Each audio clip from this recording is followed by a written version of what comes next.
এই দেখুন বন্ধুরা, আজকে আমি পালক পনির করব। পালক পনিরের জন্য আমি নিয়ে নিয়েছি টমেটো, পেঁয়াজ, রসুন, আদা আর কাঁচা লঙ্কা, আর পনির তো আছেই।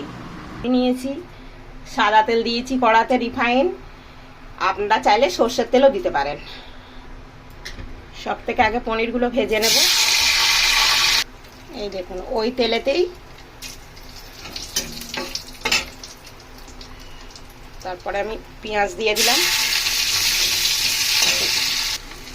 এই দেখুন, পেঁয়াজগুলো একটু ভাজা ভাজা হয়ে গেলে রসুন দিলাম,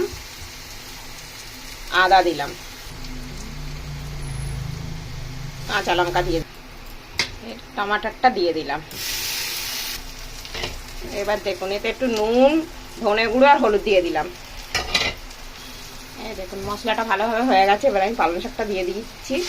পালং শাক নিয়ে এসেছে, একদমই ভালো নয়, ওই জন্য একদম একটুখানি হয়েছে। আমি মিক্সিতে পিষে নিয়েছি, আপনারা চাইলে শিলেও পিষে নিতে পারেন।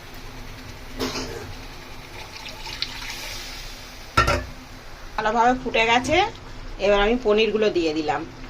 পনির ভাজা আছে তো, পনির ভাজা আছে, বেশি টাইম সিদ্ধ করলে শক্ত হয়ে যাবে ওটা।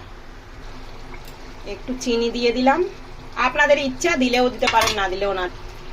এই দেখুন, নামাবার আগে একটু মাখন দিয়ে দিলাম। হয়ে গেছে, পালক পনির হয়ে গেছে। এই দেখুন,